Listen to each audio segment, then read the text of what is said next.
दोस्तों, अगर आप भी Indian navy Agniveer AMR SSR की प्रिपरेशन कर रहे हैं तो एग्जामिनेशन के लिए बेस्ट टेस्ट सीरीज लॉन्च कर दी गई है रक्षक ऐप पर। अगर आपने अभी तक नहीं लिया है तो लिंक डिस्क्रिप्शन में है, जाइए और चेक कीजिए। यहां पर सबसे पहले जाकर आप साइन अप कीजिए। साइन अप करने के बाद डेमो मॉक लगाइए और अगर आपको ये टेस्ट सीरीज पसंद आती है तो आप जरूर परचेज कीजिए। इसकी स्पेशलिटी ये है कि ये इंडियन नेवी एक्सपर्ट्स द्वारा तैयार की गई है और ये बहुत ही बेस्ट लेवल की टेस्ट सीरीज है।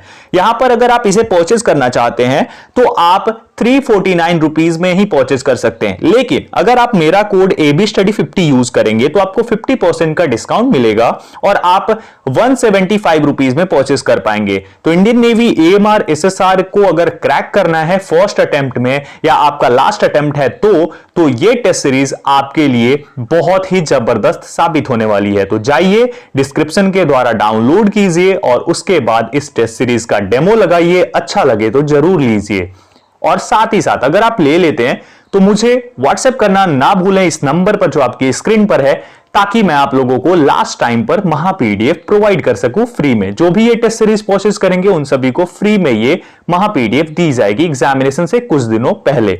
जाइए फायदा उठाइए। इन केस आपने किसी भी पार्ट को मिस किया है तो डिस्क्रिप्शन में लिंक मिलेगी आपको, वो प्लेलिस्ट की लिंक है, उसके थ्रू जाकर के आप देख लेना जिस भी पार्ट को मिस किया हो आपने तो। और अगर आपने नहीं किया तो बहुत अच्छी बात है, यहाँ से आपको कंटिन्यू करना है आगे। और इस वीडियो को देखने के बाद ही अगर आपने मिस भी किया होगा तो देखना जा करके। अभी शुरू करते हैं 76 नंबर से हमें शुरू करना है। क्वेश्चन है, भारत नाम की उत्पत्ति का संबंध प्राचीन काल के किस प्रतापी राजा से है? महाराणा प्रताप, चंद्रगुप्त मौर्य, भरत चक्रवर्ती और अशोक मौर्य। तो इसके लिए सही जवाब हो जाएगा ऑप्शन नंबर सी, यानी कि भरत चक्रवर्ती। तो हमारा जो देश भारत है इसका भारत नाम किस राजा के नाम पे पड़ा? तो वो थे भरत चक्रवर्ती। इनके बारे में आपने पढ़ा भी होगा बचपन में या फिर कहानियों में सुना होगा आपने। बहुत ही बहादुर थे ये और इन्हीं के नाम पे भारत नाम पड़ा हमारे देश का। ठीक है, चलो नेक्स्ट क्वेश्चन। भारत का सबसे बड़ा शहर कौन सा है? Which is the largest city of India? Mumbai, Kolkata, Delhi और मद्रास। अब देखो यहाँ पे मुंबई और दिल्ली दोनों हो जाएगा। किस तरीके से? ये नहीं पूछा गया है कि किस तरीके से, यानी कि क्षेत्रफल में या फिर पॉपुलेशन में, तो ये चीज नहीं पूछी गई है, लेकिन फिर भी आपको बता देता हूं एक एक करके। अगर आपको एग्जाम में पूछा जाए कि क्षेत्रफल में कौन सा सबसे बड़ा है तो आप सही टिक करना कौन सा? ऑप्शन सी, यानी कि दिल्ली को। और अगर पूछा जाए कि पॉपुलेशन यानी कि जो जनसंख्या है उसमें सबसे बड़ा कौन है तो वो आप टिक कर देना मुंबई को। तो अगर एरिया हो तो वो दिल्ली, अगर पॉपुलेशन हो तो वो मुंबई। ठीक है, याद रखना। आगे बढ़ते हैं। क्षेत्रफल के दृष्टिकोण से भारत का सबसे बड़ा राज्य कौन सा है? Which is the largest state of India in terms of area? Uttar Pradesh, Maharashtra, Rajasthan और मध्य प्रदेश। इसके लिए सही जवाब हमारा हो जाएगा ऑप्शन नंबर सी, यानी कि राजस्थान। राजस्थान जो है ये क्षेत्रफल की दृष्टिकोण से भारत का सबसे बड़ा राज्य है। Rajasthan is the largest state of India in terms of area. Terms of area यहां पे लगा हुआ है ना, तो ये टर्म्स ऑफ एरिया जब भी आएगा उस टाइम पे आपको राजस्थान का यूज करना है। और जब भी आपको देखने को मिलेगी पॉपुलेशन यानी कि जनसंख्या के हिसाब से तो आपको उत्तर प्रदेश पे टिक कर देना है। चलो अब राजस्थान के बारे में कुछ स्पेशल फैक्ट्स हैं वो जान लो आप, क्योंकि ये भी बहुत ज्यादा इंपॉर्टेंट है। तो इसमें सबसे पहली बात है कि टोटल एरिया यहां का है 3,42,239 किलोमीटर स्क्वायर। दूसरे नंबर पर मध्य प्रदेश आता है एरिया के अकॉर्डिंग। ठीक है, चलो उसके बाद अगर बात करें राजस्थान के बारे में तो यहाँ की राजधानी है जयपुर, जिसे पिंक सिटी के नाम से भी जाना जाता है। और यहाँ के चीफ मिनिस्टर अशोक गहलोत हैं और कलराज मिश्र जो हैं यहाँ के गवर्नर हैं। ये चीजें कुछ फैक्ट्स हैं जो कि आप याद रखना, इंपॉर्टेंट होते हैं, एग्जाम्स में भी पूछे जा सकते हैं। चलिए आगे बढ़ते हैं। नेक्स्ट क्वेश्चन, भारत में कुल कितने राज्य हैं? How many states are there in India? 28, 29, 36 और 15। इसके लिए सही जवाब हमारा हो जाएगा ऑप्शन नंबर ए, यानी कि 28। टोटल भारत में 28 स्टेट्स हैं। कुछ टाइम पहले तक यानी पिछले साल तक भारत में 29 स्टेट्स होते थे, लेकिन अभी जो जम्मू एंड कश्मीर था उसे एक यूनियन टेरिटरी बना दिया गया और साथ ही साथ उसमें लद्दाख को भी ऐड कर दिया गया। यानी अब 2 यूनियन टेरिटरीज बढ़ गई, यूटीज बढ़ गई हमारी, और हमारे स्टेट्स कम हो गए, यानी कि एक स्टेट कम हो गया। अब 29 की जगह 28 स्टेट ही है। आपसे एक सवाल यहां पे पूछना चाहूंगा कि भारत में अभी वर्तमान में कितनी यूटीज हैं, यानी कितने केंद्र शासित प्रदेश हैं, ये जरूर आप लोग कमेंट सेक्शन में कमेंट करके बताइएगा। चलिए आगे बढ़ते हैं नेक्स्ट क्वेश्चन की ओर। नेक्स्ट है, भारत की सबसे लंबी नदी कौन सी है? Which is the longest river of India? Gandak, Kosi, Brahmaputra और गंगा। इसके लिए हमारा सही जवाब हो जाएगा ऑप्शन नंबर डी, यानी कि गंगा। गंगीज जो है, यानी गंगेज रिवर जो है, गंगा जो है हमारी, ये सबसे लंबी नदी है भारत की। ठीक है, और इसकी लंबाई आपको बता दूं मैं कि 2525 किलोमीटर है। कहीं कहीं आपको 2510 किलोमीटर भी देखने को मिल जाएगा, तो घबराना मत, ये भी हो सकता है। ठीक है, ये जो है ये निकलती कहां से है? ये निकलती है गंगोत्री से, गौमुख जिसे हम बोलते हैं, और इसकी जो विड्थ है, यानी कि इसकी चौड़ाई जो है वो है 1.6 किलोमीटर से 8 किलोमीटर। अब ये ऐसा क्यों बोल रहा हूं? तो मिनिमम जो चौड़ाई है वो 1.6 किलोमीटर भी हो सकती है और मैक्सिमम जो है वो 8 किलोमीटर भी हो सकती है। ठीक है दोस्तों, तो याद रखना ये चीज। 1 नंबर है, भारत की सबसे चौड़ी नदी कौन सी है? Which is the widest river in India? Brahmaputra, Gomti, Ganga और चंबल। इसके लिए सही जवाब हो जाएगा ऑप्शन नंबर ए, यानी ब्रह्मपुत्रा। ब्रह्मपुत्रा जो नदी है ये भारत की सबसे चौड़ी नदी है, और ये जो है ब्रह्मपुत्रा सबसे चौड़ी कहां पे होती है ये भी आपको बता देता हूं। ब्रह्मपुत्रा नदी डिब्रूगढ़ के पास हाईएस्ट चौड़ाई में होती है, यानी हाईएस्ट यानी कि 26 किलोमीटर। 26 किलोमीटर चौड़ाई हो जाती है कहां पे? डिब्रूगढ़ के पास। यानी जैसे गंगा का हाईएस्ट बताया 8 किलोमीटर, तो इसकी हाईएस्ट चौड़ाई 26 किलोमीटर हो जाती है। इसकी टोटल लेंथ अगर बात करें, यानी लंबाई की बात करें, तो 3848 किलोमीटर के आसपास अप्रोक्सीमेटली इतनी इसकी लंबाई है टोटल। ठीक है दोस्तों, अब आगे बढ़ते हैं नेक्स्ट क्वेश्चन की ओर। Question, which is the highest tower in India? Char Minar, Qutub Minar, झूलता मीनार और शहीद मीनार। इसके लिए सही जवाब हमारा हो जाएगा, हाँ जो सोच रहे हो वही, ऑप्शन नंबर बी, यानी कि कुतुब मीनार। कुतुब मीनार जो है ये भारत की सबसे ऊंची मीनार है, यानी कि Qutub Minar is the highest tower in India. ठीक है, याद रखिएगा, हाईएस्ट टावर कुतुब मीनार है। इसके बारे में थोड़ा सा फैक्ट जान लो। इसकी जो टोटल हाइट है, कुतुब मीनार की टोटल हाइट कितनी है भाई? हाइट इसकी है टोटल 72.5 मीटर। कितनी? 72.5 मीटर। अगर इसे आप कन्वर्ट करोगे किस चीज में? अगर आप कन्वर्ट करते हो फीट में, तो हो जाएगा 237.86 फीट। ये चीज भी आप लोग याद रखिएगा। और इसकी शुरुआत, यानी बनाने की शुरुआत किसने की?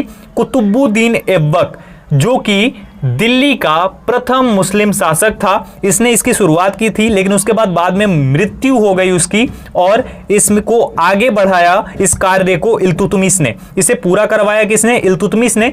इसमें उसका भी योगदान था। तो ये चीजें आप लोग याद रखिएगा। आगे बढ़ते हैं नेक्स्ट क्वेश्चन की ओर। भारत का सबसे लंबा बांध कौन सा है? Which is the longest dam in India?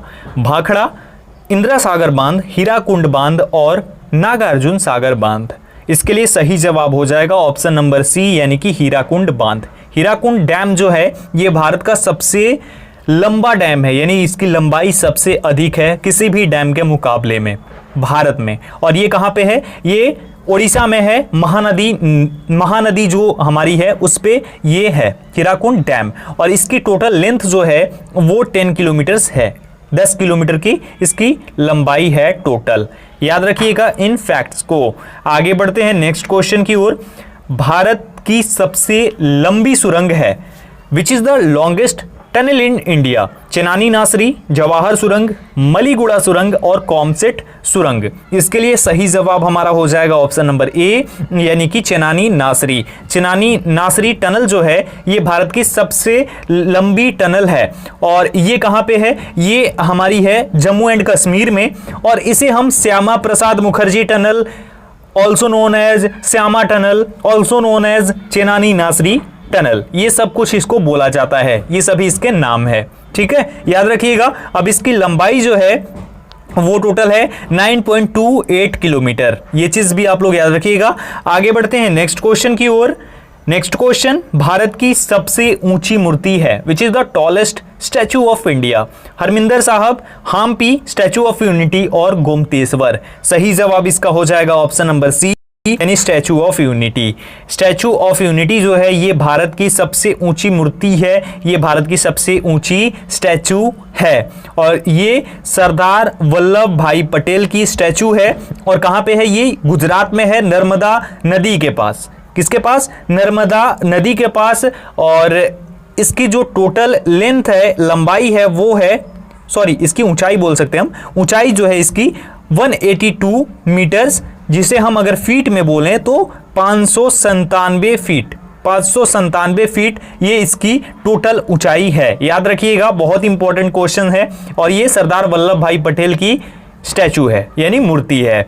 आगे बढ़ते हैं नेक्स्ट क्वेश्चन की ओर। 86 नंबर, भारत में प्रथम महिला विश्वविद्यालय कब स्थापित हुआ? When did the first women's university established in India? 1917, 1915, 1916 और 1925। सही जवाब इसके लिए ऑप्शन नंबर सी हो जाएगा, 1916। 1916 में भारत में पहली बार महिला विश्वविद्यालय स्थापित हुआ था। ठीक है, याद रखना, ये बहुत इंपॉर्टेंट क्वेश्चन है। और ये कब हुआ था? इसका जो एग्जैक्ट डेट थी वो थी 2 जुलाई 1916, 2 जुलाई 1916 को ये इसकी स्टार्टिंग हुई थी 5 स्टूडेंट्स के साथ में। कितने स्टूडेंट? टोटल 5 स्टूडेंट्स के साथ में। गाइज, अगर आप वीडियो को यहां तक देख रहे हो तो आप कमेंट सेक्शन में कमेंट करके अपना स्कोर जरूर बता करके जाना। और एक और चीज आपको बताऊं कि गाइज, अगर जो है डिजिटल बोर्ड हमारे पास हो तो कितना अच्छा होगा, मैं बिल्कुल लाइव पढ़ा सकूंगा। तो थोड़ी हेल्प करोगे आप लोग तो जरूर हो जाएगा। आप लोग जरूर बताना कमेंट सेक्शन में। चलो आगे बढ़ते हैं। भारत की प्रथम महिला विश्वविद्यालय है, India's first women's university is Shri Padmavati महिला विश्वविद्यालय, SNDT महिला विश्वविद्यालय, वनस्थली विद्यापीठ और LSR महिला विश्वविद्यालय। इसका सही जवाब हो जाएगा हमारा ऑप्शन नंबर बी, यानी कि SNDT महिला विश्वविद्यालय। जो 1916 में हुआ ओपन, उसे हम SNDT महिला विश्वविद्यालय यानी SNDT विमेंस यूनिवर्सिटी के नाम से जानते हैं। SNDT का फुल फॉर्म हो जाता है श्रीमती नथीबाई दामोदर ठाकरे, ये हो जाता है इसका फुल फॉर्म SNDT, याद रखिएगा। और ये जो है 1916 में स्टार्ट तो हो गया, लेकिन इसका जो नामकरण हुआ वो 1920 में हुआ। ये चीज भी आप लोग याद रखना। एक और चीज बता दूं, इसके फंडर जो थे वो थे ढोंडो केशव कार्वे, ये इनका नाम था। तो ये सब फैक्ट्स हैं जो आप याद कर लेना। आगे बढ़ते हैं नेक्स्ट क्वेश्चन की ओर। 88 नंबर, भारत का प्रथम महिला विश्वविद्यालय कहां स्थापित हुआ था? Where was the first women's university of India established? तो इसके जितने भी क्वेश्चन होंगे इस पे आधारित वो सभी क्लियर कर दिया मैंने। दिल्ली, कोलकाता, मुंबई और बेंगलुरु। इसका सही जवाब हो जाएगा ऑप्शन नंबर सी, यानी कि मुंबई। मुंबई महाराष्ट्र में ये जो है स्थापित हुआ था, ये है भी SNDT जो है ये मुंबई महाराष्ट्र में ही है, जो कि भारत का पहला महिला विश्वविद्यालय था। 1916 में इसकी स्टार्टिंग हुई थी और नामकरण हुआ था 1920 में। याद रखिएगा, 5 स्टूडेंट्स के साथ ये शुरू हुआ था। आगे बढ़ते हैं। एशियाई खेलों में स्वर्ण पदक प्राप्त करने वाली पहली भारतीय महिला कौन थी? Who was the first Indian woman to receive a gold medal in the Asian Games? Kamaljeet Sandhu, सुचिता कृपलानी, राजिया बेगम और बछेंद्री पाल। सही जवाब इसके लिए हो जाएगा हमारा ऑप्शन नंबर ए, यानी कि कमलजीत संधू। कमलजीत संधू जो थी ये एशियाई खेलों में स्वर्ण पदक प्राप्त करने वाली प्रथम भारतीय महिला थी। याद रखिएगा, Kamaljeet Sandhu was the first Indian women to receive a gold medal in the Asian Games. और ये कब हुआ था? ये हुआ था 1970 में। 1970 में बैंकॉक एशियाई खेलों में, 1970 में बैंकॉक एशियाई खेलों में 400 मीटर की दौड़ में जीता था इन्होंने स्वर्ण पदक। और इन्होंने लगभग 57.3 सेकंड्स में अपनी दौड़ को कंप्लीट करा था 400 मीटर की रेस को। याद कर लो ये चीज। तो 1600 मीटर के लिए आपको 6.5 मिनट मिलता है, लेकिन इन्होंने एक महिला होकर के 57.3 सेकंड्स में 400 मीटर की रेस कंप्लीट करी थी। और वो भी कब? वो 1970 में, जब लड़कियों को उतना ज्यादा दिया नहीं जाता था जितना अधिकार अभी प्राप्त है और जितनी फ्रीडम अभी मिलती है ना। जो कि अच्छी बात है। आगे बढ़ते हैं। माउंट एवरेस्ट पर चढ़ने वाली पहली भारतीय महिला कौन थी? Who was the first Indian women to climb Mount Everest? Kalpana Chawla, Razia Sultan, Bachendri Pal और सुचिता कृपलानी।